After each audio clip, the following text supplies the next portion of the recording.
Monday Night Rugby on Off the Ball. With Vodafone, official sponsors of the Irish rugby team. Team of us. Everyone in.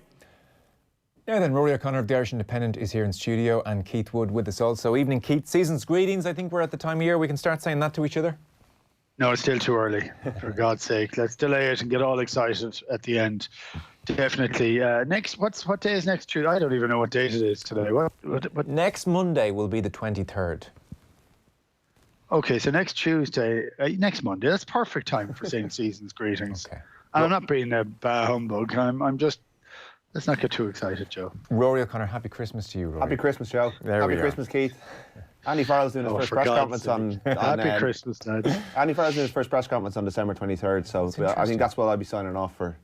You know, we'll still be in rugby mode until then. Well, let's start with that before we look back on the weekend that was. So Andy Farrell has named his first squad as such. It's a 45-player mini-camp in Abbottstown, interestingly. Is Abbottstown going to become more of a... Yeah, all their Six Nations training will be in Abbottstown next year. So it's even the fact that they've announced it is a break from what we've known to be the norm for the last 4 or 5 years. We wouldn't normally find out who was at training camps until a couple of days or weeks afterwards, and you'd be kind of ringing around the provinces trying to come here. Is such and such training, or is he off with Ireland? And they're not allowed to tell you, and it was kind of a bit messy for the last while. But there's nice clarity to this. It's nice to know who Andy Farrell is thinking about it. I think we can take it, even though, what's the word they use on it? It's a stock take. It's not a training camp, it's a stock take. But it's nice to know who's there. It's basically an extended pre-Six Nations squad, I think. Okay. I think it's 8 of the World Cup, 33 are not there, which is interesting. And yeah, as I say, it's good to know, and there's a couple of very interesting ones in there. Sure. Rob Kearney, the headline news, I suppose. So no Rob Kearney in this 45-player mini-camp in Abbottstown, December 22nd and 23rd. And as you said, Andy Farrell's very first press conference will be on the 23rd of December. Some names in include Caelan Blade, Will Connors is in, Max Deegan, Caelan Doris, Jameson Gibson-Park is in. Ronan Kelleher is in as well. I presume his injury will have cleared up by then. Billy Burns, Tom O'Toole also called into the squad. Along with Rob Kearney excluded, Sean Cronin, his neck injury continues. Geordie Murphy's an interesting one. I'll get your thoughts on that in a second. No Jack Carthy either. I know his form hasn't been good of late, but that's a bit of a drop for a fella who was starting World Cup matches. Kieran Marmion also out. John Ryan as well. And we should say, Devon Toner back in. That was an unfortunate 7 weeks to be outside the tent from Devon Toner. Yeah, I mean, he missed the World Cup, but his reputation grew as tall as his height over the course of time. Ty Byrne, I think, is out, but he picked up a major injury on Saturday. They haven't confirmed that yet, but it didn't look nice at all. John Ryan also picked up what Johan van Graan described as a serious injury.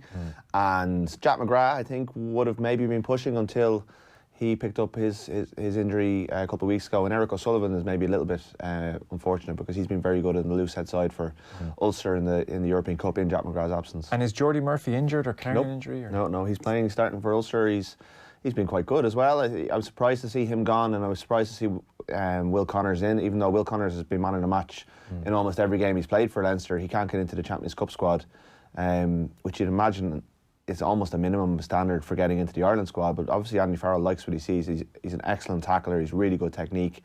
He's great industry about him. But unfortunately, he's got one of Europe's. I mean, you could probably count most of the Leinster team as Europe's form players. But he's got Josh van der Fleer ahead of him, and Josh van der Fleer has been outstanding. So I think Doris is a big one. I think we're going to see Caelan Doris in the Ireland setup for a long time. Ross Byrne in, Joey Carberry in. What catches the eye for you, Keith? What catches the eye are a couple of the guys who've been talking about, Max Deegan, Will Connors, Caelan Doris. It seems that 7, maybe even 7 and 8, have become a young man's jersey, you know. And when you're looking at some of the young guys that have been playing over in England in the last year, it just seems to be it has a fairly high attrition rate, which we've seen here as well. But these guys are.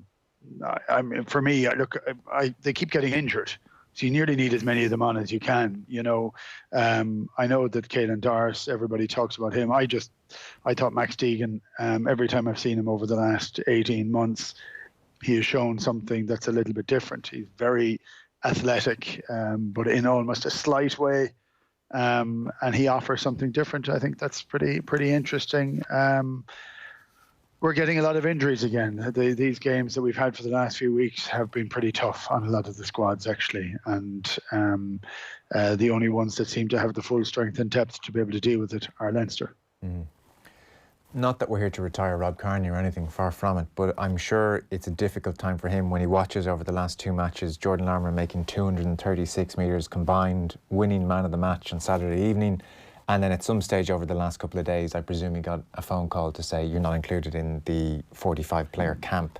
Yeah. That's not to say he might have been told, rest up, take it easy, all that kind of stuff, but it's unlikely. It probably is unlikely. And I did an interview with Rob during the summer before the World Cup, and one of his goals before he retires was to get to 100 caps. And if this is the last time, if we have seen the last of him in that Ireland jersey, he's not going to get to that mark, and I think that will be a big disappointment for him. And it's one of the reasons he signed his contract until the end of this season. And he did have quite a good World Cup, although the injury came at a bad time, and he wasn't. I think Larmour probably should have started that quarter final. In hindsight, he couldn't quite get to the level because he'd been hampered along the way. But if it is the end of Rob Kearney, and I'm sure we'll have lots of time to talk about him when he actually does announce his official retirement, it's some innings. And he, when he does come to terms with the decision and walk away with it, he won't look back in his Ireland career with many regrets. I'm sure the World Cup will be one of them, but he's been an excellent servant. But it does look like as long as Jordan Larmour is fit and firing, he will be the man in the number 15 jersey. And I think Stockdale is probably putting himself in the frame for that as well, with Addison and Haley also in the mix, maybe Conway, but I think they're maybe the two. I think Stockdale showed a lot on Friday night, and maybe if you put him at the fullback, you take away some of the vulnerabilities that are there when he's on the wing. So, but Larmour's just outstanding at the moment, and you can't really bet against him. Yeah, do you see it that way on Kearney, Keith? I mean, I appreciate he's probably only an injury or two away from being called back in as a very experienced performer for Andy Farrell, but it's probably a tough time when you're 34 and you get that call. Time waits for no man. No, I think it is a tough time. I don't think we've seen the back of him just yet. But equally well, this is kind of, I think this is true for not every player, but for an awful lot of the players within the Irish setup. With a new coach coming in with, look, we're all guessing. We're going to guess that there's going to be a lightening of the reins. You know, the players are going to look to and have to play slightly differently. Rob Kearney was very much Joe Schmidt's man. He trusted him all the time. He did the job that he wanted him to do. It's now up to whether the new guys that come in at 15 under Andy Farrell, what does he want of a 15? What does he want of a 9? What does he want of a 2? What does he want for all the different players in the team? Does he want to play in a different style? Is he going to look for different things? That's why this is exciting, you know. And so if we look at the natural end of a coach in Ireland, when a national coach goes, everything else changes in the provinces as well, because these are guys that are on national contracts, or there's an element of direction given through David Nucifora as to what it actually is that they want their players to do and deliver on. When that coach is now gone, is there a different directive given? Actually, maybe we don't want to have the one of the best goalkeepers we've ever had at 15, a guy who'll pluck anything from the sky. Are we looking for something entirely different? Are we looking to shake it up and use pace and guile and youth and whatever else is that's required? I'm really excited by rugby at the moment, because all the players seem to be playing. It's hard to say with a different freedom without kind of sticking the knife into Joe. I don't think that that's necessary in this, but they're all playing with a different idea of how rugby is going to be played by their provinces or by Ireland. So in the last 6 months, Munster have changed up their coaching, Leinster have changed up some of their coaching, Ireland are changing up all of their coaching. There's a difference to what's going to go on now. I hope we see a team that plays to win, doesn't throw everything out, but throws out the things that that need to be thrown out, where the game has moved on in the last 12 months. We're going to have to catch up pretty quickly. So for that, I don't think it means anybody's time is up. But maybe some of the old things that we cherished 6 months ago may not be what we will cherish in 6 months' time. Injury notwithstanding, Jonathan Sexton is a player that Andy Farrell wants around this camp over the 22nd and 23rd of December. And he was in the news this afternoon, Rory. It seems Leon were sniffing around him in a very real way. He's rejected what I'm reading was a lucrative 2-year deal with the option of a third year to stay with Leinster. must be tempting enough in some ways if you're 34 and you're having the option of a third year as well. Curious timing. He's decided to stay on with Leinster 2021. Curious timing, you say? Curious timing, yeah. I mean, for a player being considered for national captaincy, demonstrating loyalty to the cause, You're cynical. as You're a cynical as type. he is in a race to fit for the Six Nations. I think it's an interesting one. It's a bit of a bolt from the blue. I mean, the idea of an Irish player being bought out of his contract a year early, it's never happened before. So, but I mean, he's still class. I mean, if Leon want a number 10, and they do have probably a shortage there. He's, if they got the sense that Johnny Sexton was an option, but I wonder where they got the impression that he might have been, because as far as we were aware, he wants to be the 21 lines number 10, and he wants to be Ireland captain. So I think it's an interesting one. I wonder how.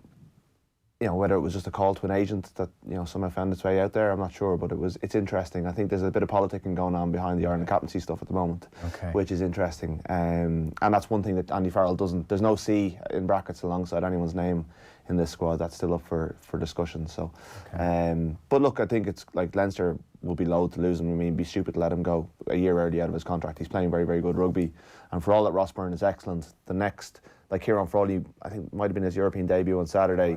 Yeah, you've got Harry Byrne coming through. They're 21 and 20 still, so there's a big gap. So, I mean, they've already lost Joey Carberry. They'd be silly to let Johnny Sexton go before his time. So unless he came to them and said, "Look, this is what I want to do. I want to finish here," it always seemed very unrealistic. Okay, let's turn to the weekend's action. So Saracens 15, Munster 6. Keith Wood, what's the worst thing that's ever been said to you on a pitch? Oh, so many things.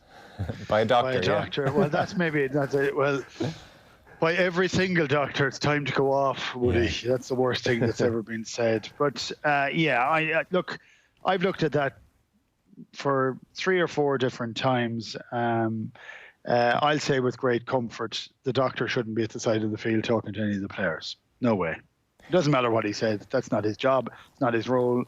Wind your neck in. I don't know exactly what he said. We all guessed what they said. It'll come out. There's going to be a bit of an inquiry with the Heineken Cup, and that's fine. And they should look into it. And he'll have to deal with whatever are the ramifications of it. But you actually just don't want. There's banter and there's sledging and there's everything, and it happens all the time. Though I will say one of my favourite stories in relation to maybe weight was to Jason Leonard playing Ireland against England in the old Lansdowne Road, when he got a bit of a shoeing into the back, and his jersey was pulled up, and he had a little bit of condition on him, and so the physio came on and kind of squirted water on him, and one of the wags in the crowd shouted out at the top of his voice, he said, "Leonard, you don't need a physio, you need a midwife," which is magic when you hear that, because the crowd had just gone quiet and suddenly you hear that being shouted, which is kind of fantastic. But look, I don't know, there's sometimes things are being taken far too seriously or over seriously, and sometimes you just want to make certain that it is the players that are on the field dealing with each other. So that's not his place. No, Dr. Jamie Kearns, who has apologised to Jamie George and to Saracens generally. Exactly right, by the way. All in person. Yeah. I presume what irked him, so in all of the papers today, there's a fairly good guess at what was said, and it was "you fat expletive," which rhymes with trick. So Jamie George has certainly heard worse than this on a pitch before. I would presume, Keith, what really irks a player is when it's not a fellow pro who's out there putting his body on the line against him. It's somebody, it's a cheap shot almost from outside, and somebody who has a medical standing, an important position, and it just almost irked him. He probably doesn't even know he's a doctor. I mean, he probably saw a fella in a red tracksuit who said something to him. So I mean, it's he's just like, who are you to say that to me? I'm out here, we're trying to do something, and it's tough work out here. And then Jack O'Donoghue gets involved, and it all kind of kicks off. It's almost the fact that he wasn't a player more so than what he said, I would suspect, Keith. I think so. I think that's what it was. The melee or the handbags or whatever it is you want to call it was all about nothing, which is one of the great things about the game at the moment. Everybody will go in and shake each other a little bit, but throwing a punch is pretty much gone now. So it's all fine. Yeah. Whether it was coincidental, I'm not sure, but we certainly played a lot better afterwards, said Mark McCall of the incident. And 15-6 is not the end of the world for Munster, Rory, but they will still, and you were there for the Irish Independent, come away here with regrets. Absolutely. So what are the biggest regrets they'll walk away with? Well, I think they had Saracens where they wanted them, and they couldn't finish it out. I thought there was, before they equalised to make it 3-3, there was a scene where they were on the Saracens line, having had 2 scrums and a line out in the 22, and Saracens all got sucked into the ruck. And Conor Murray was at the base of the ruck, and JJ Hanrahan, Chris Farrell and one other player were outside, and there was no one really in front of them. I mean, there was one defender between the 4 of them. And either the message didn't get into Murray didn't spot it, but he went right to a forward. They rumbled it up, and again, a similar picture presented itself to them. And it's almost like they all deferred to Murray and waited for him to spot it, rather than screaming at him, going, give us the ball. And they ended up settling for 3 points, because whatever happened, they gave it to another forward, and he rumbled up, and it just got turned over or got held up. And that was one of those moments where, for all the talk of Larkham this season and everything, they didn't need anything fancy there. They just needed to go 2 passes, and it was probably a try. Now, Saracens are a brilliant defensive unit, but there was one of them, like, you don't often get those pictures against Saracens, and when you do, you got to exploit them, because Johan van Graan said in the before it and after it, you've got to be almost perfect against these guys. And they were really good defensively. I thought Chris Farrell and John Klein were outstanding. They led it up really, really well. They were in their faces, and before the fight, and even in the moments after the fight, in inverted commas, Saracens looked rattled. Farrell missed a kick, and then they had that moment where they could have gone, because the penalty went against Saracens after the melee, because Owen Farrell ran in for more than 10 metres to get involved, and that was what Pascal Gozer focused on. Gave the penalty to Munster, and Hanrahan pulls it, and it wasn't far wide, but again, that's a chance to put a bit of scoreboard pressure on. And after that, Saracens, who have a better bench and were able to bring on better players, up the tempo, and the Vunipolas were incredible in that period. Now, Munster, everything upped after the row. I mean, at the time, it was afterwards when Mark McCall suggested it was something very, very grave that had been said, but at the time it was the best thing to happen to the game. The atmosphere was electric. Every turnover was greeted as if it was a try, and it just felt like the stakes were so high. And Saracens made a turnover. I think Mako Vunipola made 2 turnovers. Jean Klein made 2 turnovers. It was back and forth. It was brilliant. But Saracens just were able to go up another gear. And having missed their opportunities earlier in the game, Munster then, they finally flagged, and Keith Earls Billy Vunipola sucked in 4 players, including Keith Earls, who should never have got himself involved. Gave it out to Maitland. Maitland scores, and then Mako goes over. And they just had more in their locker. They were able to win those collisions for 80 minutes rather than 60, whereas Munster just fell away. So I think there was, having got themselves into this position where they had to win one of these 2 away games at least, because they didn't beat Racing at home, and they lost 4 Ireland players over the course of the first 50 minutes, on top of already missing Joey Carbery. There are excuses for Munster, but they actually got up to that level, which is a level that I think they can't always sustain. And they weren't, when they were at that level, and when they had Saracens in trouble, they weren't able to stay there. And as ever with this situation, Keith, in Europe, it will be tight and every point counts. And down the years, what you associate with Munster is a certain nous and a certain nose for the delicate balance of a group and a pool stage, and Saracens 15, Munster 6, so quite clearly a bonus point was missed out on Munster's part. And of the decision at the end to turn down the kick at posts, CJ Stander said, I think at that stage we just got back momentum. We were thinking, if we go here, set up a maul in the middle of the pitch, well, we tried it and it didn't work out. That's hindsight now. We probably should have gone for 3, but that's the feeling you have on the pitch. Look, we'll probably have a chat as a leadership group, and the next time don't do it again, see how we feel. 7 plus 6 is still behind Saracens 15 points, and they kick their 3, they get the ball back. It's amazing. The last couple of years we seem to talk about teams turning down 3 points increasingly. CJ's thinking there when he said after the game, that's flawed. That's flawed thinking. That had to be kicked over the bar. Are there any mitigating circumstances? I don't know. I think that's something that you'd absolutely need to kick over. If you get an opportunity to get a try later on in the game, fantastic, but you need to get the bonus point first and foremost, and you go for the guaranteed one, which is the kick at goal, or as much as guaranteed as you can get. I will just touch on a couple of things Rory said, if I can.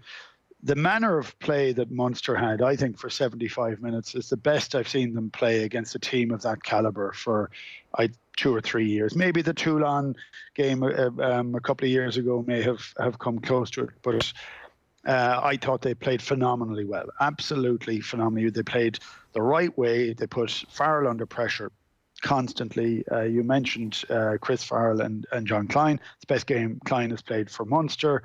CJ Stander played incredibly well. I thought Conor Murray played very well. Suddenly, the big name guys are coming up and they're doing more. The level of pressure that they're under playing against Saracens is phenomenal, truly. And for 75 minutes, I said, this is brilliant. I know they were still behind at that stage, but I thought they'd played enough and they'd get back in to get that 1 point, which would have been an extraordinary element for Munster to get. But the truth of it is they seem to lack a bit of critical thinking at the end. And that comes from the fact that they don't have as big a bench, that they had a lot of injuries early on. And suddenly you've props playing for 70 minutes or 60 minutes, 65 minutes when they're used to playing 45 or 50. And under that level of pressure, playing against one of the most powerful teams in Europe, they suffered for it. And I also think, and this is something we've talked about 3 or 4 times, Munster do it, Ireland used to do it. You take off your leaders. Well, if you do, you have to put a leader on the field to be able to think clearly for the last 10 minutes. For the shift that CJ Stander put in without a couple of guys beside him that he normally has, Conor Murray and Peter O'Mahony, and maybe even Joey Carberry, he put in an unbelievable shift. So that's the mitigating factor. He was shattered by the end of the game. And without a shadow of a doubt, all of Munster were. And when you put all that down, you say, yeah, are you upset? I'm still upset. Because Munster expect more of themselves and they do expect to be able to get that 1 point away from home. So in the last 10 days, Munster have given a point to Saracens last week when they really should have got away from them and not given away the penalty to get that close enough. And they should have at least got a point. So I think Munster should be 2 points better off at the moment. Yeah. And now they're under real pressure. They sure are. So Racing away is the next port of call in January. Meanwhile, you were at the Stoop on the Friday night. So John Cooney once again forces himself to be talked about. 19 points, 2 brilliant tries, made a great tackle as well on Quinn's player who was almost starting to score a try, kicked 3 conversions and a penalty. Harlequins 10, Ulster 34. They are top of the pool. They are 4 for 4. They are flying. They have Bath at home. So one way or another, you would expect them, whatever happens in Claremont, to go through, which is really an exceptional innings. And you think of Stockdale's interception against Bath in round 1. I mean, sport is very, very fickle. But Cooney, I mean, this has gone from being this is interesting, isn't it? He's playing very well. And God, he's putting a bit of heat on Conor Murray to now almost inarguably, you'd have to say, the form scrum half in the country. It's just whether Andy Farrell looks at Conor Murray and says, well, you have so much credit in the bank and you're such a class operator, of course I'm going to go with you. Yeah, probably the form scrum half in Europe, I would go as far as saying. I don't think there's anyone doing what John Cooney's doing right now. He is making mistakes and he admitted that himself when he was talking after the game on Friday night. He got charged down, he missed, I think he kicked a touch finder dead when he was, he takes over, he took pretty much does everything for Ulster. I know Billy Burns is in the Ireland squad, but Billy Burns is very much the second fiddle to John Cooney, who runs the show, takes the kickoffs, takes the goal kicks, scores the tries, makes he even forced the turnover before the length of the field try they scored, which was an exceptional move at the end of a fairly unexceptional half. And to go back to Munster very briefly, I mean the calibre of team they're coming up against is a lot better than the calibre of team Ulster are coming up against, and sure. They both finished at the same stage of the Pro 14 last year, so they've just been unlucky that to end up with two of the 5 teams Chris Boyd talked about that they can get to that test level. So Ulster are in a nice pool and they're top of a nice pool, and they were lucky enough. The Claremont decided that wasn't one of their that was one of the nights they were going to phone it in up in Belfast. But all you can do is beat who's in front of you, and the reason they're beating a lot of these teams is that John Cooney's just in exceptional form. Everything's going his way, and even when he makes a mistake, he just phases it out. He was talking about reading quotes from Kobe Bryant that he's learned a lot from, about how you park the moments and you move on to the next moment, and it sounds brilliant because he's scoring tries. Is he being held up to the same standards as Conor Murray? I'm not 100% sure. I mean, I was even watching Murray on Saturday and there was great stuff, and there was also a couple of passes that dropped off when he was going right to left. It was just slowing the ball carrier down. But I'm probably not watching John Cooney's passes as closely because he's the coming man and there's a narrative and there's momentum behind him, and I think maybe we judged him in that way unfairly. But I mean, you can't argue with 19 points and 2 tries. That's a very fair point. We were all looking out for the good stuff Cooney's doing, Keith, and maybe watching Murray with a more critical eye. Yeah, well, I look, if I talk about Murray first very quickly, he played well the other day under very hard circumstances. I think he led very well. Actually, his defensive play in the back line, he seemed to be the guy targeting Billy Vinipola Jesus, all the rest of us would be trying to get out of his bloody way. But he wanted to go there up in the line, almost on the outside centre spot when there was a bit of a change. He was taking that on him as the onus. So I actually thought he played really well. But you can't deny what Cooney's doing at the moment. And yes, admittedly, it's against teams that are putting out weakened sides or not turning up like Claremont. But look, he has to be in the squad. He is in the squad. He has to be in the matchday squad as it stands at the present moment in time. And I think it goes back to my first point. It depends what Farrell is looking for. And I do think having there's a bit of a bitchiness almost to Cooney, the way he's playing. He's playing with a chip on his shoulder, kind of, I won't say devil may care. He's just doing his own thing. He is the least traditional Irish scrum half of any guy we've seen for, I would say, 10, 15 years. He's just playing incredibly well all the time. I like the bitchy bit. You want a scrum half to have an edge to him. When he's asked about it, it isn't yes sir, no sir, 3 bags full sir. He's kind of there's a bit of edge to him, and like that all stands well for him. And you mentioned something there, everything's going for him. He has luck, and why would you disregard having a bit of luck? So he's going to be thereabouts. He has to be. Keith, so it's an interesting point that, we almost have, not for the first time, but it's certainly in a very long time, a kind of le petit general number 9 there, likes doing everything, likes doing the kicks, likes being all action, and Burns alongside him. That really suits Burns as well, you think. There, the alchemy there is nice. So is there any, and it's a terribly negative way to frame it, but would there be any danger that like a dominant out half like Johnny Sexton might not mix as well with the Cooney? You think of 2 football players who pick up the same spaces on a pitch kind of thing. Well, I think we're looking at a couple of guys that could be the case, but I don't know. I think Johnny could play whatever way you want him to play. That's one of the differences. This is a guy who's old enough to think his way around whatever it is that he has to do. For me, he's injured at the moment, and I know that Joey Carberry's injured, but if Joey's back in a week's time or whatever it is, he gets a few games under it, that could be the basis of having a different ways of playing entirely. And suddenly it's a bit easier. You've got 2 guys who are able to make decisions. One of the things we say about Carberry all the time, and it was interesting listening to Stuart Barnes last week, because he has a very running out halves perspective. He bemoans an awful lot of the kicking tens, but it is that idea of seeing things so early. And if you have a guy who's managing everything at 9, and then you have a 10 who, when he demands the ball, gets it exactly where he wants it, that could be an excellent blend. We've never had it before. So again, it goes up to the coach. What does he want? How would he like to make something different happen? Good to have options, I guess. Our rugby coverage is with thanks to Vodafone, team of us, everyone in, Ruaidhri O'Connor and Keith Wood with us. So from, again, looking ahead to looking back over the weekend, Leinster 50, Northampton 21. James Lowe, this is the scary thing. We talk about it every week. I swear this is a team in the doldrums and trying to find their way out of a tricky spell. We talk about it every week. We're pissed off because we haven't put in a complete performance. We genuinely go in at half-time sometimes and we think we haven't even fired a bullet yet. Like, the times when we do get it right, it's going to be awesome. People come and watch us and they're stoked at the moment. But you wait. When we get it right, it's going to be something special. He says of Leinster, 3 tries from Ringrose, Furlong, Dave Kearney in very good form, Lowe scored, Doris did as well. Frawley came on for his European debut, kicked points, and Ross Byrne 4 out of 5 and seemed to play quite well in most people's opinion. But just you wait, Rory, until Leinster start getting things right. Yeah, I only saw bits and pieces of the game on Saturday, but every time we cover Leinster, we got bound down to the press conference room afterwards to have a chat with Leo Cullen, and he comes out as if he's just attended a funeral for a close relative, and it's we got it. I know you've seen these 9 tries or 7 tries we've scored, and our players scoring hat tricks, but it's not great. So there's a lot to work on here, and we're really, and in fairness, they're not up against the same calibre of opposition that they will come up against at some stage. So they have to, and that's the message they have to send, because otherwise, what are they going to do? We're deadly, aren't we? Yeah. We're really, really good. They can let us talk about that, and I'm sure it's annoying fans of all the other provinces but they're not really giving us any option. There's not much to pick holes in. But when they come up against the Saracens, and they'll need to.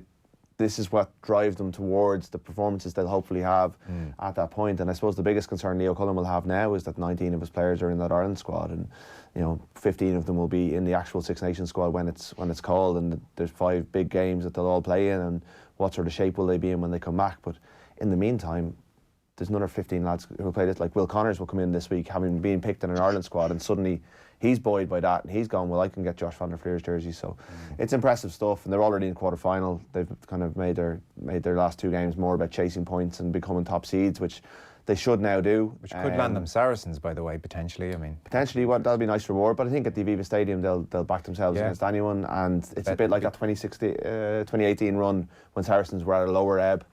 But that'll be, that's the kind of test that they're preparing for now. So I don't think they fear anyone at the moment. Take them at the Aviva over anywhere else. So that would be. It's probably a good time to get them. Yeah, Larmour got man of the match despite Ringrose's 3 tries. Alan Quinlan on commentary was saying he's rubber stamped his Irish jersey. It was that kind of an evening, and just in the main, Keith, they're a joy to watch. They're taking over really nicely. Northampton didn't really pitch up like a group. Who had any belief they were going to spring a surprise, and there was only going to be one outcome. There was.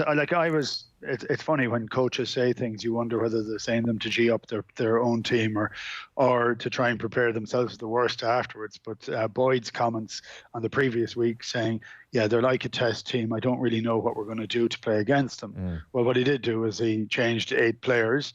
The team suddenly was a lot less. They had no push in defensive line, and Leinster were savage the other day. They just took everything that was there. They were given the freedom and the space to play, but they were running the lines for it. So it's much easier when you're running onto a ball, and they were running onto it all day. But they did an awful lot right and could have had another 30 points, and that is the frightening thing. They missed up a few. No, they're always going to miss a few when they're having a cut at everything. I loved a bit of the pragmatism. I loved the kick to make it 17-0. I really liked that. They were ahead of the time clock. But some of the English teams in the Premiership have been in the Heineken Cup have been very poor. Yeah, they haven't really gone about it properly. They haven't dealt with it properly. I like Lowe's comments, I have to say. I don't think it's an arrogance. I think it's a realization that there are a few teams that if they're not entirely tuned in, they don't get away with those offloads. They don't get the space to make them. So you're talking Racing, Saracens, maybe even Toulouse into that, depending on their form at any particular time. Maybe not in Aviva for Toulouse, but for the others, yeah, they would need to have everything as sharp as sharp. They're not going to be given that space again. But if they are, I'll just tell you, if you don't have a hard press defence with a couple of guys back against Leinster, you're going to be torn asunder. Yeah. You can't give these guys any space. No, it's true. I do want to move on to Connacht, but it was interesting as well. Leo Cullen was asked afterwards, how does he select? You've got the Porter Furlong thing, you've got competition at 9, you've got competition everywhere. And he said, I try and judge each week who's more motivated. Of all the things he said, it wasn't minutes on the pitch, it wasn't anything else. It was just who is more motivated. Energy. Yeah, it's all about training. I mean, Leinster's thing is if you're not training Monday, Tuesday, you're not going to play, and that's kind of they're not going to sweat anyone. Well, yeah, it was, and then I think as tournaments went on, it was kind of like I think Leinster's approach previously was if you're an international.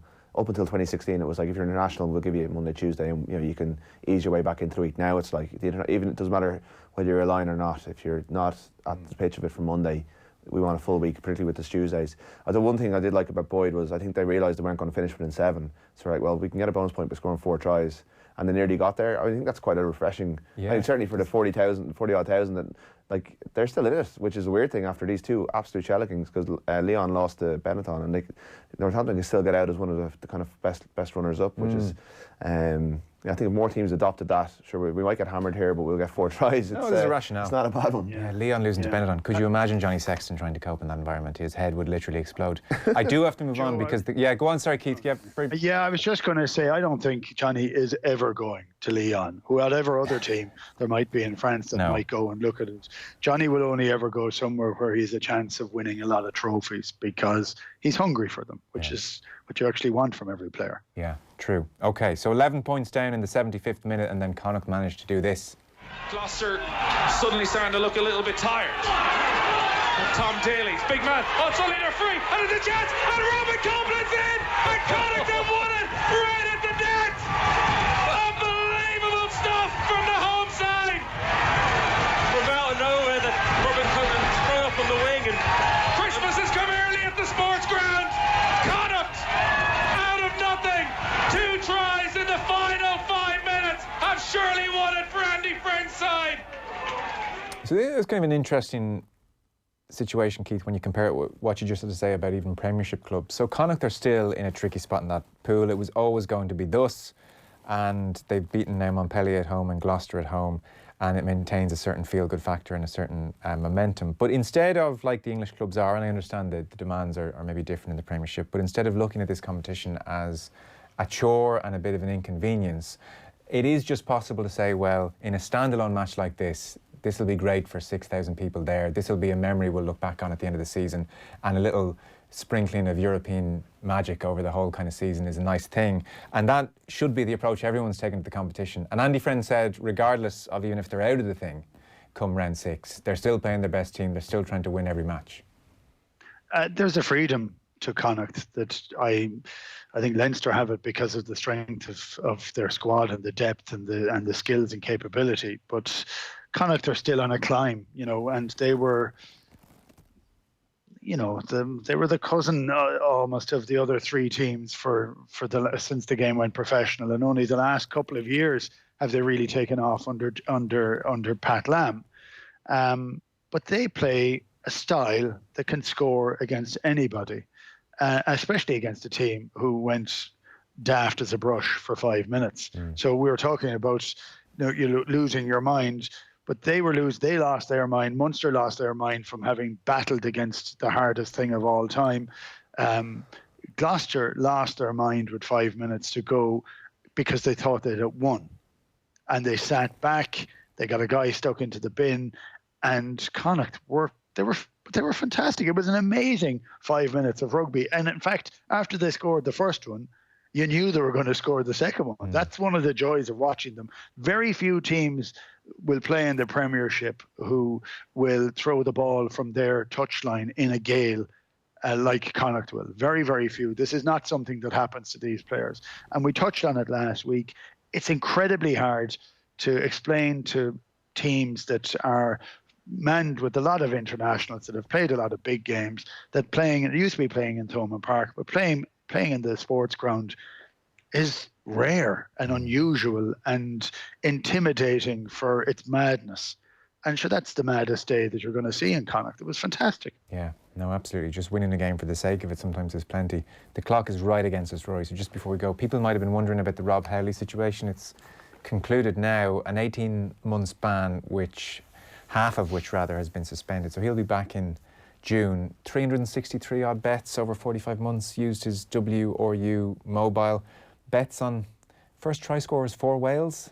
As part of a treble, of games he was involved in. I mean, it's a cautionary tale to anyone involved in any sport. But I mean, how it took them 363 bets to figure out what he was at is one question you'd have to have for the bookies. But I mean, it's silly, it's just silly stuff. There's one thing betting on a match you're not involved in, clearly, and that's also not allowed. But I mean, when you're the attack coach, who's going to score the first try? As far as I'm aware, the managements of all these teams are kept very abreast of what they are and aren't allowed to do and aren't supposed to do, and how he thought he'd get away with it is it's ridiculous, really. And he's but it's a major stain on his resume. I mean, he's back. He could be back in the game in June, but it's a question then of who hires him. But I suppose it is a warning shot to any coaches or players out there that if they do fancy a bet, stay away from rugby. Well, look, the man's entitled to repent and try and rebuild his career, so he's out of the game until June anyway. We will have to leave it there. Ruaidhri O'Connor of the Irish Independent, thank you. Cheers, Joe. And Keith Wood, once again, a happy Christmas to you, Keith. Many happy returns. Good luck. Go on. Monday Night Rugby on Off the Ball. With Vodafone, official sponsors of the Irish rugby team. Team of us, everyone in.